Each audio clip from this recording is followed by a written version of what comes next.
ఎప్పుడైనా అనిపిచ్చిందా ఎందుకొచ్చాను ఇండస్ట్రీకి? ఆకలేసినప్పుడు అనిపించిందమ్మ.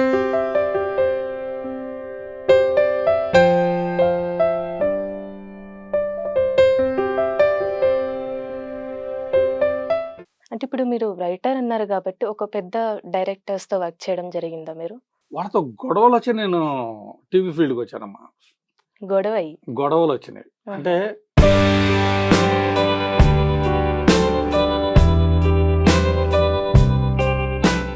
ఇవి జరుగుతున్నప్పుడు సడెన్‌గా ఒక ప్రీ ప్లాన్డ్ యాక్సిడెంట్. నార్మల్‌గా ఈ 2 కలపకూడదు. ఆ! ప్రీ ప్లాన్డ్ అయితే యాక్సిడెంట్ కాదు. అవును. బట్ ఒక యాక్సిడెంట్ జరిగింది. దాని వెనకాల ఒక ప్లాన్ ఉంది. ఒక గ్రూప్ కావాలని చేయడం జరిగింది.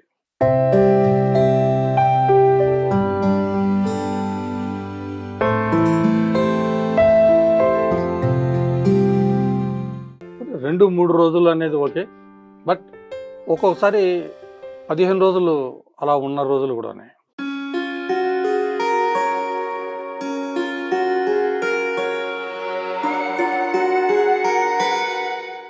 కొందరు మిత్రుల వల్ల బాగా నష్టపోయాం.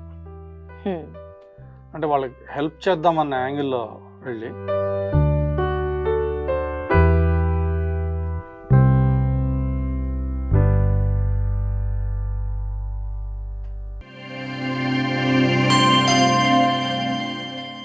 నమస్తే. Welcome to Dhatri. నేను మీ యామ్ని.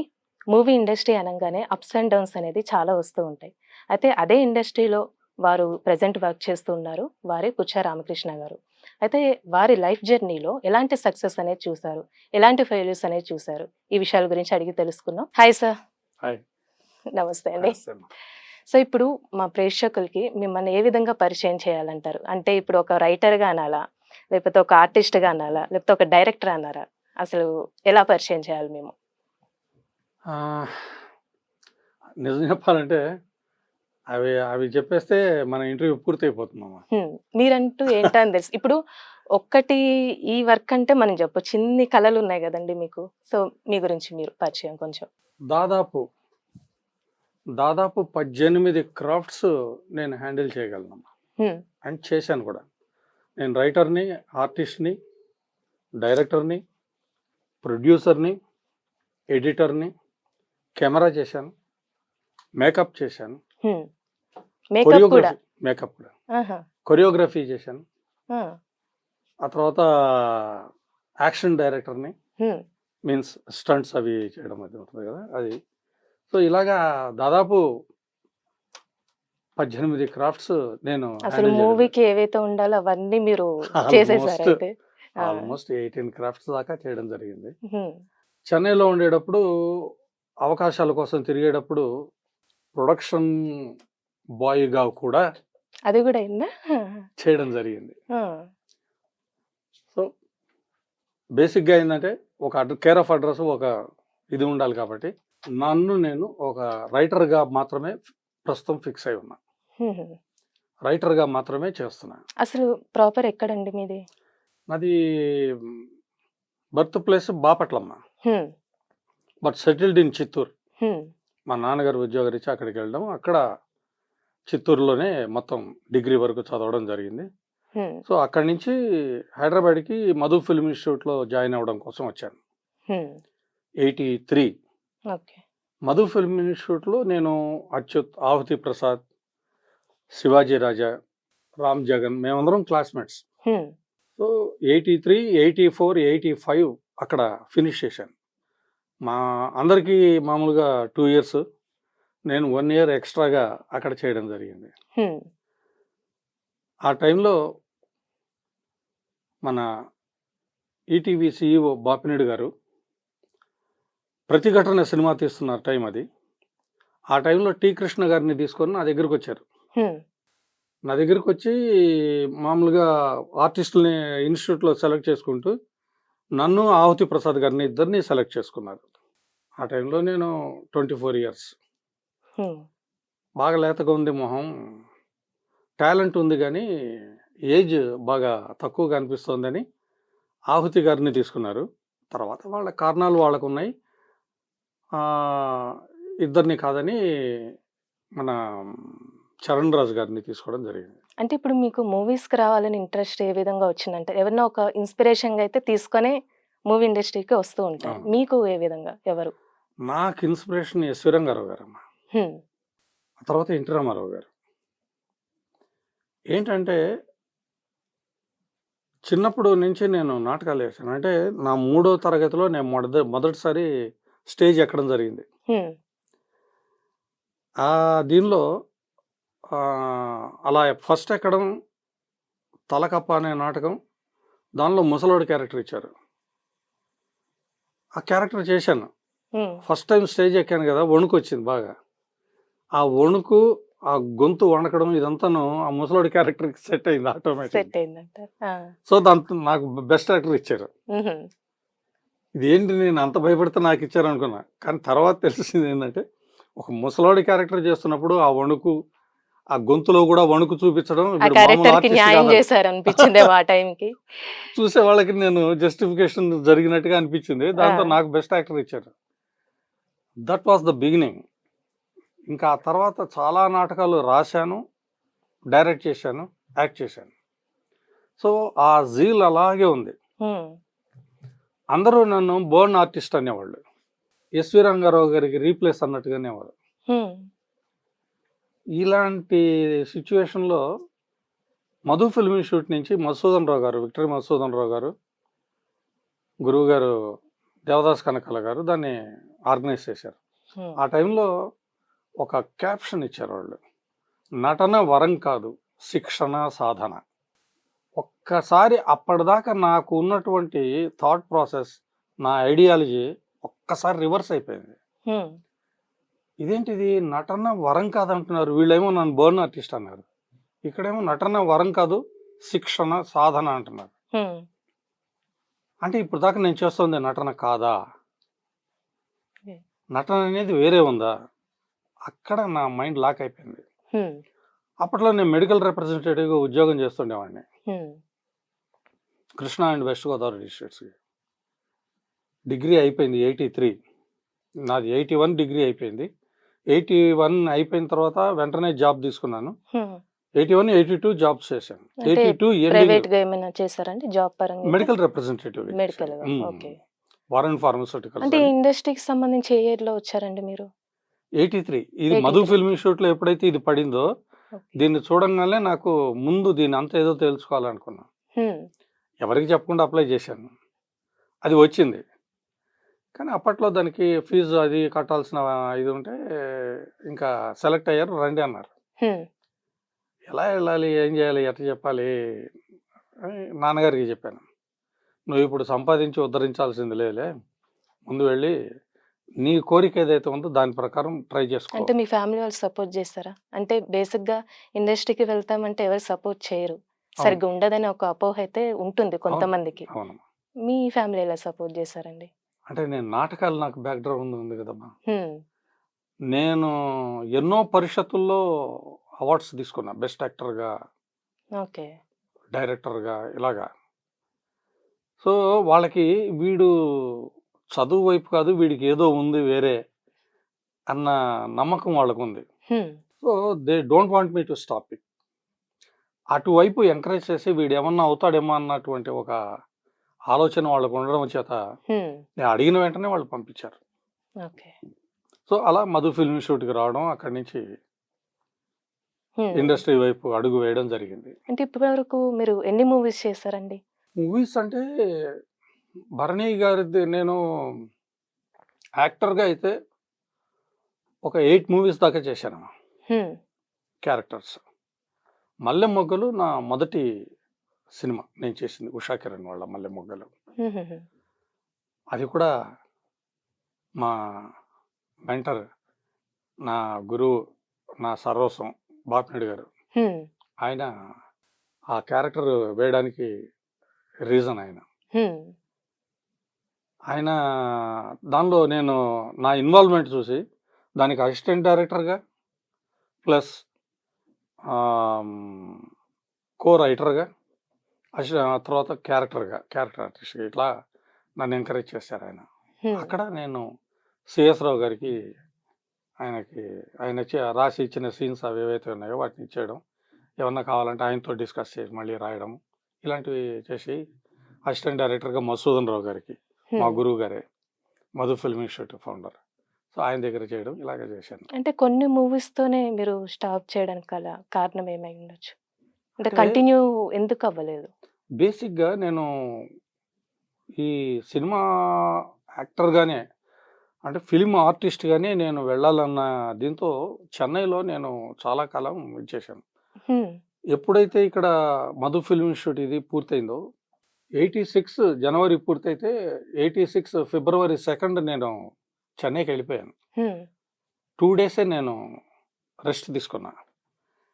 అక్కడికి వెళ్ళి చాలా ప్రయత్నాలు చేశాను. ఫస్ట్ ఇయర్ ఏది వర్కౌట్ కాలేదు. 87 టైంలో నాకు ఒక 4 సినిమాల్లో హీరోగా అవకాశం, హ్మ్. ఒక హీరోగా. 3 సినిమాల్లో విలన్గా అవకాశం వచ్చాయి. హ్మ్. అలాంటి వాటిలో మన సీనియర్ డైరెక్టర్ సిఎస్ రావు గారు, సుప్రియ హోటల్ రెడ్డి గారు, వీళ్ళు తీయబోతున్న కచ్చదేవయ్యనే అనే సినిమా, హ్మ్. దానిలో కచ్చుడిగా ఇదైంది. సరే, ఇది జరుగుతూ ఇలాగా కొన్ని క్యారెక్టర్స్, సంకెళ్ళు అనే సినిమా కానీ ఇంకొకటి కానీ ఇలాగా. తమిళ సినిమా తేరోడుం వీధిలే అని అదొక సినిమా, హ్మ్. దానిలో విలన్గా. ఇవి జరుగుతున్నప్పుడు సడన్గా ఒక ప్రీ ప్లాన్డ్ యాక్సిడెంట్. నార్మల్గా ఈ రెండు కలపకూడదు. ఆ! ప్రీ ప్లాన్డ్ అయితే యాక్సిడెంట్ కాదు. అవును. బట్ ఒక యాక్సిడెంట్ జరిగింది, దాని వెనకాల ఒక ప్లాన్ ఉంది. ఒక గ్రూప్ కావాలని చేయడం జరిగింది. ప్లాన్‌తో యాక్సిడెంట్ చేయడమా? ఎందుకై ఉండొచ్చండి? కారణాలు మీ చాలా కారణం ఉంటాయి. ఏంటి? ఆ! అంటే అంటే బేసిక్‌గా ఇప్పుడు మూవీ ఇండస్ట్రీ మొత్తం అప్పట్లో చెన్నైలో ఉండేది కదండీ! అవును, ఇప్పుడు ఆంధ్ర స్టేట్ నుంచి వస్తున్నారంటే వాళ్ళు సపోర్టింగ్ ఉండేవాళ్ళా? అయితే ఏ ఊరికి ఆ ఊరికి ఎక్కువగా సపోర్టింగ్ అనేది ఉంటుంది. ఉంటుంది. మీకు ఉంటుంది. అలాంటి ఏమైనా సిట్యుయేషన్స్ అయినాయా? సపోర్టింగ్‌గా లేకుండా అలాంటి సిచ్యువేషనే. అలాంటిది అంటారా? ఆహా! అలాంటిదే. అంటే ప్రీ ప్లాన్డ్ యాక్సిడెంట్ అని ఎందుకన్నానంటే, యాక్సిడెంట్ జరగబోతోందనేది నాకు తెలియదు. హ్మ్. నా యాంగిల్ నుంచి అది యాక్సిడెంట్. అవతల వైపు నుంచి అది ఒక చిన్న ప్లాన్. హుహుహు. కాకపోతే వాళ్ళు చిన్నగా చేద్దాం అనుకున్నది పెద్దగా అయిపోయింది. నాకు హ్మ్. ఆ టైంలో నోస్ బోన్ ఫ్రాక్చర్ అయింది. రిబ్స్ విరిగినాయి. హ్మ్. మోకాలు మల్టిపుల్ ఫ్రాక్చర్ అయింది. ఆల్మోస్ట్ నేను 9 మంత్స్ బెడ్ మీద ఉండాల్సిన పరిస్థితి వచ్చింది. హుహు. ఇంకా ఆ తర్వాత నేను కోలుకున్న తర్వాత అప్పటిదాకా అంటే ఒక పర్ఫెక్షన్‌తో, ఒక పర్ఫెక్ట్ ఫిజిక్‌తో ఉన్న నేను ఇది మిస్ అయింది నాకు. మొత్తం చేంజ్ అయిపోయారా చేంజ్ టోటల్‌గా? అయ్యా. ఆ! అంతా నేను ఆర్టిస్ట్‌గా ఇంకా ఇంట్రెస్ట్ పోయింది. చేయదలుచుకోలేదు. హ్మ్. ఆ టైంలో నేను నాటకాలేసిన అనుభవం ఉండడం వల్ల మధు ఫిల్మ్ ఇన్స్టిట్యూట్ చేసేటప్పుడు మా గురువుగారు మన తనికెళ్ళ భరణి గారు హ్మ్. అక్కడ పరిచయం అన్నారు. వారు డ్రామా ఫీల్డ్ నుంచే రావడం, నేను వాళ్ళ చుట్టూనే తిరుగుతూ ఉండేవాడిని. హ్మ్. స్వర్గీయ తల్లావజ్జల సుందరం గారు, గురువుగారు, భరణి గారు, వీళ్ళ చుట్టూనే తిరుగుతూ ఉండేవాడిని. వాళ్ళ నాటకాలు రిహార్సల్స్‌కి వెళ్ళడం, హ్మ్. వాళ్ళకి ప్రాంప్టింగ్ చెప్పడం, దానిలో క్యారెక్టర్ చేయడం, ఆ విధంగా ఉండేది. అలా తిరుగుతుండేవాడిని. భరణి గారు రాళ్లపల్లి గారి ఇంట్లో ఉంటూ ఆర్టిస్ట్, ఆయన రైటర్‌గా చేస్తూ ఉండేవారు. హ్మ్. సో, గురువుగారు మీ దగ్గరికి వస్తానండి, ఇలాగా నేను రైటర్‌గా చేయాలనుకుంటున్నాను అనంటే రమ్మన్నారాయన. హ్మ్. సో, ఆయన సేవ చేసుకుంటూ ఆయన దగ్గర ఉండిపోయాను నేను. హ్మ్. ఆల్మోస్ట్ నన్ను ఎలా అంటే ఒక తన ఆత్మలాగా చూసుకున్నారాయన. అంటే ఇప్పుడు మీరు రైటర్ అన్నారు గాబట్టి, ఒక పెద్ద డైరెక్టర్స్‌తో వర్క్ చేయడం జరిగిందా మీరు? వాళ్ళతో గొడవలొచ్చి నేను టీవీ ఫీల్డ్‌కొచ్చానమ్మా. గొడవయి. గొడవలొచ్చినాయి. అంటే ఆహా! లైక్ క్రాంతి కుమార్ గారితో కథ చెప్పడం విషయంలో గాని, ఓకే. ఆయన డైరెక్షన్‌లో ఆర్టిస్ట్‌గా నేను రావడానికైన పద్ధతిలో గాని, హ్మ్. ఒక ఫైర్ బ్రాండ్ లాగా ఉండేవాడిని. అది మనం వీటి వైపు నిలబడుతున్నాం అని అనుకున్నాం గానీ, అది నాకు యంగ్ ఏజ్, రెండోది ఎక్స్‌పీరియన్స్ లేదు. పెద్ద పెద్ద డైరెక్టర్సు, గొప్ప గొప్ప వాళ్ళందరూ కూడా సత్యమేవ జయతే నిలబడ్డారు అన్న పద్ధతిలో అనుకోని, నేను హ్మ్. అలా నిలబడాలని నిలబడ్డా. అందులో సత్యం ఉందా లేదా అనేది తర్వాత విషయం. ఆ, నేను పొరపాటు పడుతున్నానా, పొరపాటున వేరే వైపు నిలబడుతున్నానా, నా స్టాండ్ ఏంటనే దాని మీద నాకు ఆ టైంలో అంత అవగాహన లేదు. హ్మ్, బట్ నేను నమ్మిన దాని వైపు నిలబడ్డాను. హ్మ్, దానివల్ల కొంచెం గొడవలు వచ్చినాయి. ఓకే. ఆ రకంగా నేను టీవీలో నన్ను నేను ప్రూవ్ చేసుకొని, ఆ తర్వాత యాడ్స్, కార్పొరేట్ ఫిల్మ్స్ ఇలాంటి వాటిలో ప్రూవ్ చేసుకొని, హ్మ్, అప్పుడు సినిమాలో కథ చెప్దాం, హ్మ్, నేను ఎదిగి అప్పుడు కథ చెప్దాం అన్నట్టుగా అనుకున్నా. ఓకే. దానివల్ల అంటే ఈవెన్ శివాకు కూడా నేను రామ్ గోపాల్ వర్మ గారితో వర్క్ చేయడానికి నన్ను పిలిపించారని వెళ్ళాను. వర్క్ చేశారండి? ఆహా. వర్క్ చేస్తున్నాను. ఆ టైంలో ఒక చిన్న తమాషా ఇన్సిడెంట్ ఏంటంటే, ఆయన స్క్రిప్ట్ మొత్తం నా చేతికిచ్చి, ఆయన అనుకున్న స్క్రిప్ట్ ఆయన రాసుకున్నారు.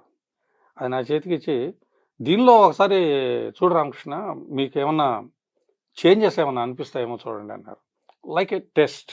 హ్మ్, గూండాలందరూ, రౌడీలు వీళ్ళందరూ పాత అంబాసిడర్ కార్స్, వైట్ కారు ఇలాంటివి వాటిలోనే తిరిగేవారు. హ్మ్, నాకు ఇది తెలీదు.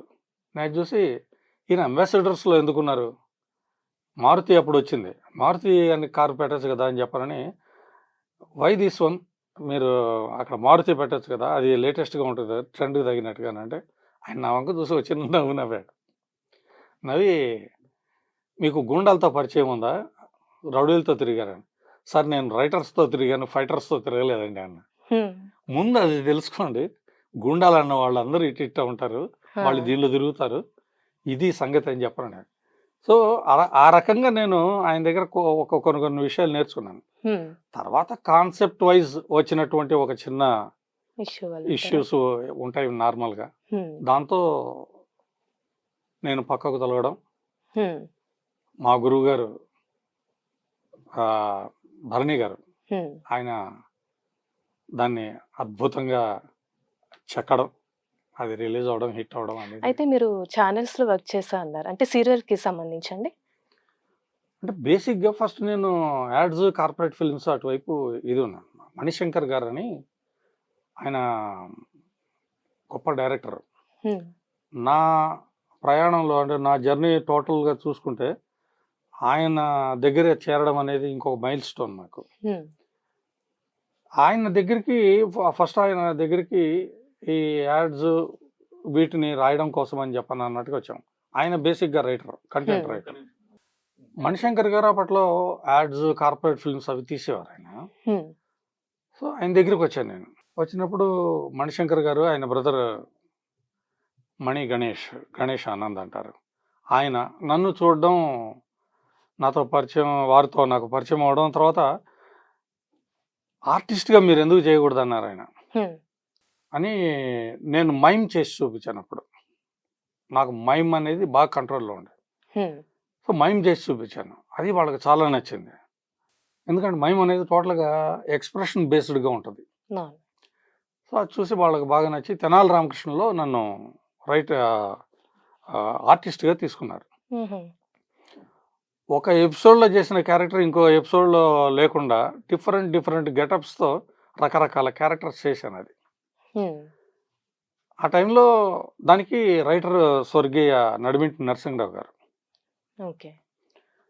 సో, దానిలో ఏమన్నా చేంజెస్ కావాల్సొచ్చినప్పుడు, వాళ్ళు నేను రైటర్ అని తెలిసి, మీరు ఇది కొంచెం రాయగలరా అన్న హ్మ్. పద్ధతిలో అడిగారు.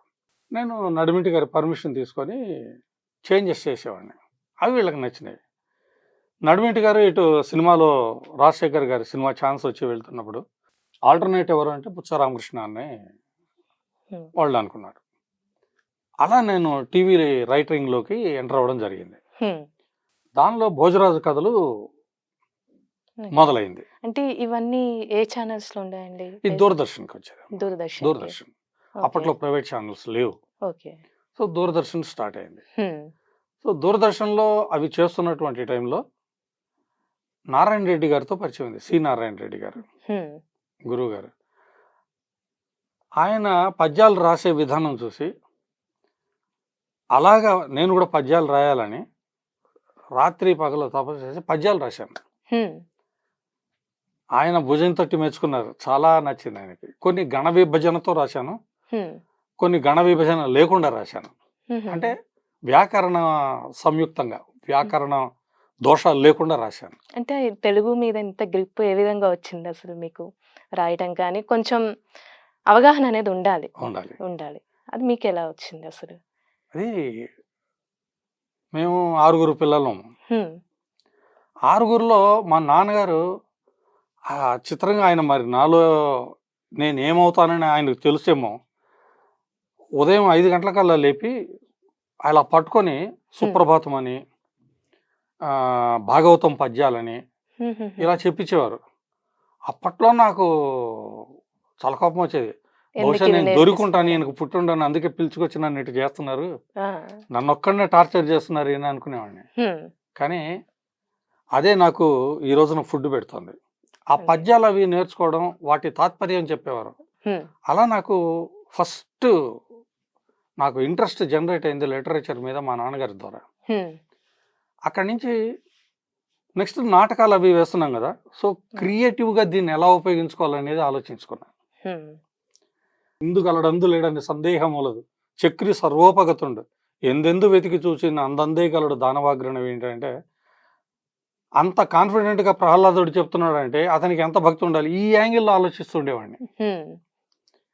ఎందుకంటే నాటకాల పిచ్చి ఉంది గదా! సో, ఈ 2 కలిపేవాడిని.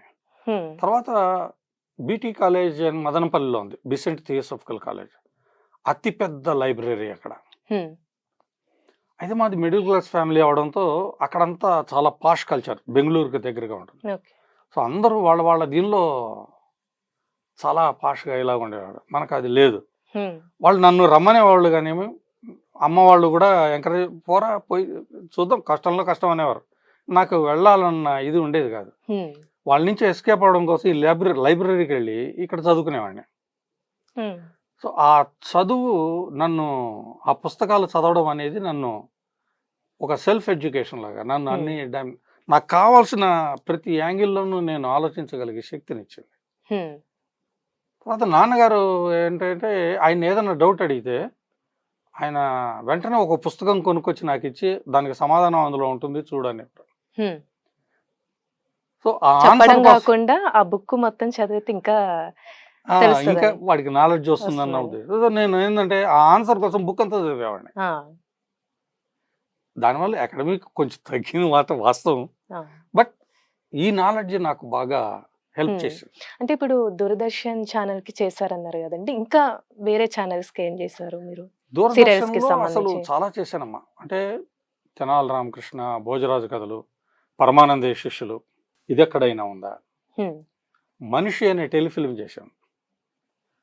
అది శుభలేఖ సుధాకర్ గారిని, తులసి గారిని ఫస్ట్ టైమ్ టీవీకి ఇంట్రొడ్యూస్ చేస్తూ చేశాం. హుహు. అది చాలా చాలా సొసైటీలో చాలా పెద్ద వర్గాల నుంచి ప్రశంస తీసుకొచ్చింది నాకు. హ్మ్. భోజరాజు కథలు వీటిలో రాసిన పద్యాలు ఏ విధంగా అయితే నాకు పేరు తీసుకొచ్చాయో, డైలాగ్స్ గాని, పద్యాలు గాని అవి, అదే విధంగా మనిషికి రాసిన ఇట్స్ ఎ సోషల్ డ్రామా. హ్మ్. సో, దానిలో నేను రాసిన సంభాషణలు గాని అవి చాలా పేరు తీసుకొనొచ్చాయి. సో, హ్మ్. అక్కడి నుంచి మళ్ళీ చాణిక్య ఇలాగా నంది అవార్డ్స్ రావడం. అవార్డ్స్ కూడా వచ్చాయండి? అవార్డ్స్ వచ్చాయి. మొత్తం ఇప్పటికి టోటల్‌గా 9 నంది అవార్డ్స్ వచ్చాయి. 9. 9 ఆహా! అంటే మొత్తం రైటర్‌గానే వచ్చాయండి? అంటే రైటర్‌గా, ఆహ్, ఆర్టిస్ట్‌గా, ఆర్టిస్ట్‌గా అంటారు. డైరెక్టర్‌గా ఆహా! ఇలాగా ఈ 3 రంగాల్లో స్క్రీన్ ప్లే రైటర్‌గా, డైలాగ్ రైటర్‌గా, హ్మ్. ఆర్టిస్ట్‌గా, డైరెక్టర్‌గా ఇలా వచ్చాయి. హ్మ్. అయితే అండి మీకు ఈ ఇండస్ట్రీకి రావడం వల్ల మీకేమైనా ప్లస్ అయిందంటారా? మైనస్ అయిందంటారా? మైనస్ విషయాల గురించి చెప్పండి. ప్లస్ అయిన విషయాలు కొన్ని షేర్ జేసుకోండి. మైనస్ అంటే ఒకటేనమ్మా. ఇక్కడ బేసిక్‌గా ఏందంటే మనిషి స్ట్రగుల్స్ అనేవి చాలా ఉంటాయి. హ్మ్. మామూలు ఏదైనా ఉద్యోగంలో చేరి అందరిలాగా మామూలుగా బతుకుతూ ఉంటే ఆ కష్టాలు మ్యాగ్నిఫై అయ్యేవి. హ్మ్. కానీ ఇష్టంగా వచ్చాం. ఎన్నుకొనొచ్చాం. హ్మ్. దానివల్ల ఏందంటే ఇక్కడ కష్టాలు ఇష్టంగా అనిపిస్తాయి. ఎప్పుడైనా అనిపిచ్చిందా ఎందుకొచ్చాను ఈ ఇండస్ట్రీకి? ఆకలేసినప్పుడు అనిపించిందమ్మా. అనిపిచ్చిందా? హుహు. చెన్నైలో ఉన్నప్పుడు అక్కడ బాగా స్ట్రగుల్ అవుతున్నటువంటి రోజుల్లో ఆహ్, చాలా రోజులు భోజనం ఉండేది కాదు. హ్మ్. 2, 3 రోజులు అనేది ఓకే. బట్ ఒక్కొక్కసారి 15 రోజులు అలా ఉన్న రోజులు కూడా ఉన్నాయి. హ్మ్. అలాంటప్పుడు అనిపించేది. ఆ తర్వాత ఒక 100 రూపీస్ అలా దొరికితే ఆ టైంలో 100 రూపీస్ అంటే ఎక్కువే పెద్ద గదండీ. సో హోటల్‌కెళ్ళి ఫుల్ మీల్స్ ఆర్డర్ చేస్తే ఒక్క ముద్ద కూడా మింగలేకపోయేవాడిని. హ్మ్. మంట ఉండేదన్నమాట లోపలంతా. హ్మ్. ఎదురుగా అన్నం ఉంటది. తినే పరిస్థితి లేదు. హ్మ్. అలాంటప్పుడు కళ్ళలో నీళ్ళొచ్చేవి. ఎందుకు మనకిది? నేను ఉద్యోగం చేస్తా, ఆ ఉద్యోగం వదిలేసొచ్చాను నేను. హ్మ్. అలాంటప్పుడు నేను చేస్తుంది కరెక్టేనా? అలానే మనం ఏదో సాధిస్తామని మన ఇంట్లో వాళ్ళు సపోర్ట్ జేసి స బయటికి పంపిస్తారు. పంపించారు. మనకి అవకాశాలేమో రాకపోవచ్చు. ఇది నా నమ్మకం ఒకటే కాదు. హ్మ్. మా ఇంట్లో వాళ్ళ నమ్మకం కూడా. ఆ! సో, ఎలాగైనా సరే అవన్నీ వచ్చిన తర్వాత లేదు. అయినా సరే ఇక్కడే సాధించాలి అని అలాగే జర్నీ హ్మ్. చేయడం జరిగింది. So, okay. ఉంటాయి తప్పదు. హ్మ్. ఇప్పుడొచ్చే జనరేషన్‌కి మీరు ఎలాంటి సలహా ఇస్తారండి? ఏ విధంగా రావాలనంటారు? ఏ విధంగా ఆలోచించాలంటారు ఈ ఇండస్ట్రీకి రావాలంటే? ఎంతోమంది చాలా టాలెంట్‌తో ఉన్నవాళ్ళుంటారు. ఆ టాలెంట్ నమ్ముకొని వచ్చినోళ్ళు గూడా ఉంటారు. మీరు ఒక చిన్న సలహా ఏ విధంగా ఉండాలనంటారు వాళ్ళకి? ఫస్ట్ ఆఫ్ ఆల్ ఏందంటే నేను ఈ జనరేషన్‌లో వాడినే. నేను ఫీల్ అయ్యేది. ఓకే. నేను ఈ జనరేషన్‌కి సంబంధించిన వాడినే కాబట్టి ఇప్పటికి నా లైఫ్ ఎలా ప్లాన్ చేసుకోవాలో నేను ఆలోచిస్తుంటాను. హ్మ్. సో, నేను ఎలా ఉండాలని నేనే ఆలోచించుకునేటప్పుడు నేను ఇంకొకళ్ళకి సలహాలు ఇచ్చే స్థాయి కాదు నాది. ఓకే. సో, ఐ అంటే ఫీల్ లైక్ దట్. మీరు చేసిన టైంకి ఒకలాగుంది. ఇప్పుడు వచ్చే అన్నీ వేరేలాగున్నాయి కదండీ! సో, దానికి దీనికి డిఫరెన్స్ మీకు ఎలా అనిపిచ్చింది? చాలా, చాలా అంటే చాలా తేడా ఉందమ్మా. అంటే ఇప్పుడు మనం ఆలోచించే విధానం అనేది ఇప్పుడు సెట్ అయ్యిద్దా లేదా అని మీకు అనిపిస్తదా ఎప్పుడైనా? బేసిక్‌గా ఏందంటే మనిషి ఏ రంగంలో ఉన్నా సరే ఏ రోజుకి ఆ రోజు అప్‌డేట్ చేసుకోవాలి. అవును. అది తప్పదు. నేను రాసే డైలాగ్స్ నేనేం చేస్తానంటే ఈరోజు నేను ఏదైనా రాశాననుకోండి. హ్మ్. నా రోజు ఎప్పుడు తెల్లారుతుందంటే 3:30కి ఎర్లీ మార్నింగ్ 3:30కి తెల్లారుతుంది నాకు. ఓకే. లేచి కాసేపు ధ్యానం అది చేసుకొని వాకింగ్ అది చేసుకున్న తర్వాత I will start of writing. హ్మ్. ఆ రాసేటప్పుడు ముందు రోజు రాసిన సీన్ చూస్తాను. దానిలో ఒక చిన్న మిస్టేక్ అన్నా నాకు కనిపించాలి. కనిపించాలంటారు. కనిపించాలి. ఆ! అలా నేను ఆ మిస్టేక్‌ని పట్టుకోగలిగితే ఆ! నేను అప్‌డేట్ అయినట్టుగా భావిస్తా. ఓకే. అంటే జనరల్‌గా అనుకుంటే మనం రాసేటప్పుడు ఏ మిస్టేక్స్ ఉండకూడదు అని అనుకుంటాం. కానీ మీరు మిస్టేక్ ఉండాలి, కనిపించాలంటున్నారు. కనిపించాలి. లేకపోతే నిన్నటికి, ఈ రోజుకి మన ఆలోచనలో ఎదుగుదల లేనట్టే. ఆ! ఓకే. రైట్. ఇంకా ఆ రోజు నాకు నేనేం రాయబుద్ధి కాదు నాకు. సో, మీరు 41 ఇయర్స్ నుంచి ఈ ఫీల్డ్‌లో ఉన్నారంటున్నారు. అయితే ఇప్పుడున్న ఐడియాలు అవన్నీ వేరు. కానీ ఇప్పటికి గూడా మీరు స్టిల్ వర్క్ చేస్తూ ఉన్నారు. వీళ్ళకి సంబంధించి ఏ విధంగా మీరు మోల్డ్ చేసుకుంటున్నారు ఈ ఐడియాస్‌కి సంబంధించి? వాళ్ళు ఓకే అనే విధంగా? అంటే జనానికి బోర్ కొట్టట్లేదని ఇండైరెక్ట్‌గా అడిగినట్టుగా ఉంది నాకు. కొంచెం అలాంటిదే అనుకోండి. ఇది నాకు తెలిసి ఇది కరెక్ట్ క్వెషన్ అమ్మా. హ్మ్. ఏంటంటే ఇందాక మనం జస్ట్ టచ్ అయినట్టుగా అయ్యి పక్కకెళ్ళాం. హ్మ్. ఏంటంటే అప్డేషన్ అనేది ఇక్కడ చాలా ఇంపార్టెంట్. మనకున్నటువంటి ఎక్స్‌పీరియన్స్ మనం సాధించిన విజయాలు ఏం చేస్తాయంటే మనల్ని దానికే స్టిక్ ఆన్ అయ్యేటట్టుగా చేస్తాయి. హ్మ్. దానికి కమర్షియల్ పొటెన్సీ ఎక్కువుందనుకో, హ్మ్. ఏమవుతుందంటే చుట్టూ ఒక కోటరీ వచ్చేస్తుంది. ఓకే. బై గాడ్స్ గ్రేస్ టీవీలో అంత కమర్షియల్ పొటెన్సీ లేదు కాబట్టి, హ్మ్. సినిమాలకున్నంత లేదు కాబట్టి, ఇక్కడేందంటే ఆ కోటరీ లేదు. హ్మ్. సినిమాల్లో డైరెక్టర్స్ వాళ్ళు ఏందంటే విజయాలు సాధించే కొద్దీ వాళ్ళ చుట్టూ ఆర్బిట్స్ పెరుగుతూ పోతాయి. హ్మ్. అందువల్ల వాళ్ళ దాకా రియాలిటీస్ రావడానికి కష్టమవుతుంది. ఓకే. ఫిల్టర్ అయిపోతూ వస్తాయి. ఇక్కడ మేము గ్రౌండ్ లెవెల్‌లోనే ఉండిపోవడం వల్ల ఏమవుతుందంటే మాకు రియాలిటీస్ తెలుస్తొస్తాయి. హ్మ్. సో, జనం ఆలోచన ఏంటి? వాళ్ళు ఎలా మాట్లాడుకుంటున్నారు? హ్మ్. నిన్న రాసిన ఒక సీరియల్ నిన్ననే రాస్తున్నాను. దానిలో ఒక డైలాగ్ రాయాల్సొచ్చి ఏరా అంటే వాడు తన లవర్ దగ్గర ఫోన్ మాట్లాడుతుంటాడు. హ్మ్. ఆ అమ్మాయి లవ్ చేయట్లేదనేది వీడిది. అది వాడి కొలీగ్స్ చూస్తారు. హ్మ్. ఒక అమ్మాయి వచ్చి మీద చేయేసి ఫట్మని "ఏరా నిబ్బా నిబ్బి టాక్సా" అంటుంది. హ్మ్. ఫుల్ ఎంజాయా అంటది. నిబ్బా నిబ్బి టాక్స్ అనేటువంటిది ఇట్స్ ఎ ఇప్పుడు లేటెస్ట్ వన్. అవును. అది దాని గురించి చాలా మందికి తెలీదు గూడా. హ్మ్. కుర్రాళ్ళకి మాత్రం తెలుసు. సో నేను ఒక ఇది ఇస్తున్నానంటే ఒక యూత్ఫుల్ ఇన్ఫర్మేషన్, అంటే లవ్ అనేది కుర్రాళ్ళకి సంబంధించింది. హ్మ్. అది ఇస్తున్నప్పుడు వాళ్ళ లాంగ్వేజ్లో నేను ఉండాలి, అవును. వాళ్ళ లాంగ్వేజ్లో నేను మాట్లాడాలి, అప్పుడు వాళ్ళకి రీచ్ అవుతాం మనం. రీచ్ అవుతాం. అండ్ వాళ్ళు కూడా ఏంటంటే వీడెవడు మనలాగా మాట్లాడుతున్నాడు హ్మ్. అన్న దీనిలో ఉంటాడు. అవును. అప్పుడు ఆ ఆర్టిస్ట్ని రిసీవ్ చేసుకుంటారు. దాని గురించి ఆలోచించే వాళ్ళు దాని వెనకాల రాసిన రైటర్ని ఆలోచిస్తారు. హ్మ్. This is an example. హ్మ్. ఈ రకంగా నన్ను నేను అప్డేట్ చేసుకుంటుంటాను. ఇంకొకటి నిన్ననే రాసింది, వైఫ్ చాలా ఎక్కువ ఖర్చు పెడుతూ ఉంటుంది, వీడి ఇన్కమ్ తక్కువ ఉంటుంది, వీడి హ్మ్. బిజినెస్. ఇది మాట్లాడేటప్పుడు ఏరా నీకున్న ఇన్కమ్ ఏంటి, నువ్వు ఆవిడ చేస్తున్న ఖర్చులు ఏంటి చెప్పచ్చు కదా అని అంటే, తను సంతోషంగా ఉండాలని మొదట చెప్పలా. హ్మ్. ఇప్పుడు నేను చెప్పినా తను అర్థం చేసుకునేటువంటి కండిషన్‌లో లేదు. హ్మ్. నేను 5వ మెట్టు మీద ఉంటే ఆవిడ నన్ను 50వ మెట్టు మీద ఊహించుకుంటుంది. హ్మ్. నన్నేం చేయమంటావు అంటాడు. అంటే చాలా సింపుల్‌గా ఎదుటి వాళ్ళకి అర్థమయ్యేటట్టుగా చెప్పగలగడం అనేటువంటిది ఇప్పుడు ప్రెజెంట్ ట్రెండ్. అవును. వై? బికాజ్ తెలుగు అనేటువంటిది ఒకప్పుడు ప్యూర్‌గా ఉండేది. హ్మ్. ఇప్పుడు మారిపోతూ ఉంది. అప్‌డేట్ అయితుంది తెలుగు తెలుగు అనేది గూడా. ఇప్పుడు కరెక్ట్ కలోక్వియల్ తెలుగు అనేది ఎలా అయిందంటే దానిలో ఇంగ్లీష్ పదాలు, అవును. హిందీ పదాలు, ఇలా నిబ్బా, నిబ్బి లాంటి పదాలు అవును. ఇవన్నీ వచ్చి చోటు చేసుకొని, ఇవన్నీ ఉంటే గాని హ్మ్. తెలుగు అనేటువంటి పేరు వాడడానికి ఇష్టపడట్లేదు. హ్మ్. ఇక్కడ నేను ఒక నన్ను నేను ప్రెజెంట్ చేసుకోవాలి, నన్ను నేను ఎవర్‌గ్రీన్‌గా ఉంచుకోవాలి అనంటే ఖచ్చితంగా నన్ను నేను అప్డేట్ చేసుకోక తప్పదు. హ్మ్. అవి చేసుకుంటున్నాను. బై గాడ్స్ గ్రేస్ దాన్ని గుర్తిస్తున్నారు కాబట్టి హ్మ్.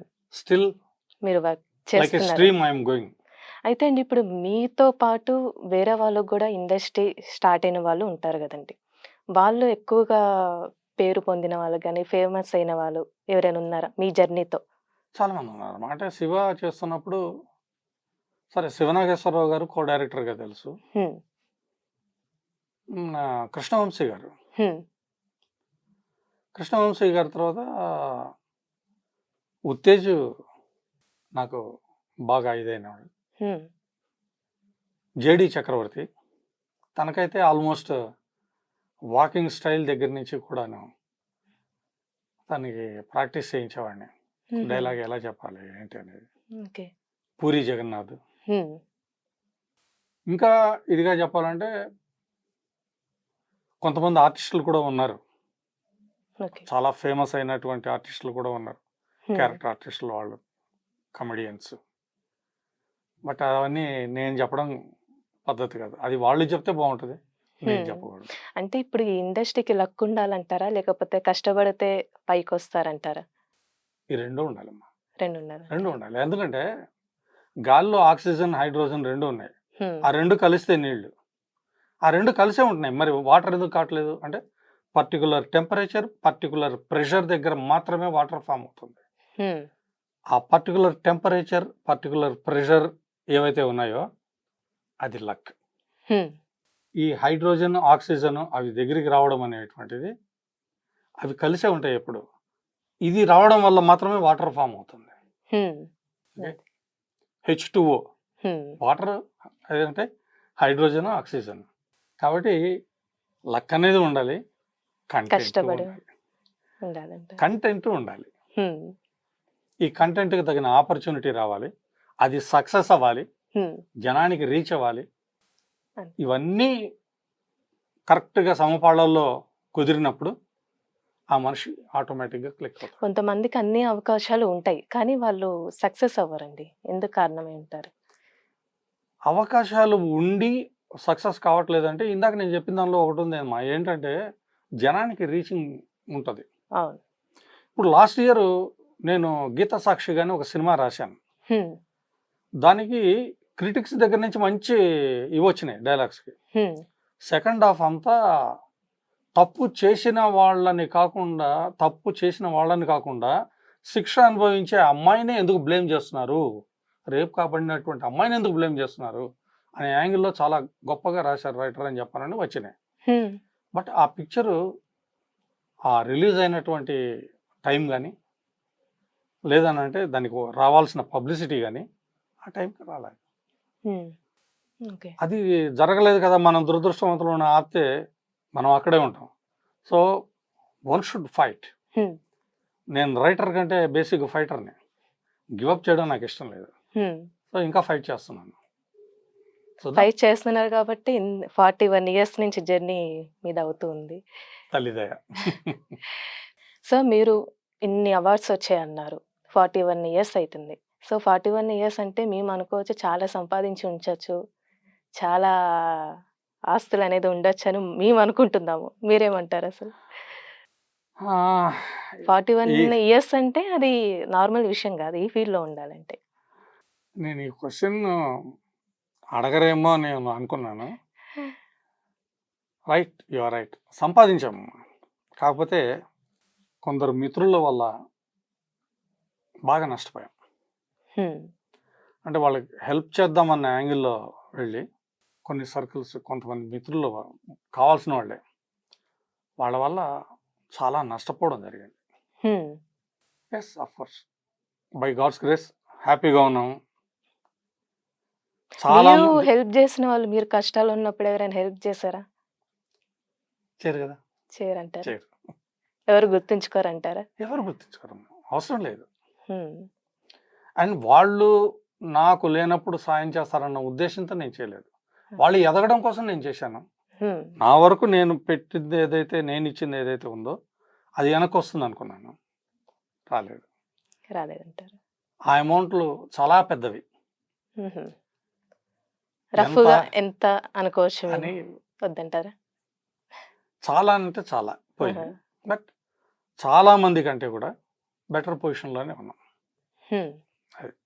అయితే అండి ఇప్పుడు ప్రెజెంట్ ఏమైనా కొత్త ప్రాజెక్ట్స్ అంటే ఏం చేస్తున్నారు మీరు? ప్రస్తుతం ఈటీవీలో 'అద్దాల మేడ' అనే ఒక ప్రాజెక్టు, హుహు. సీరియల్. దానికి డైలాగ్స్ రాస్తున్నాను.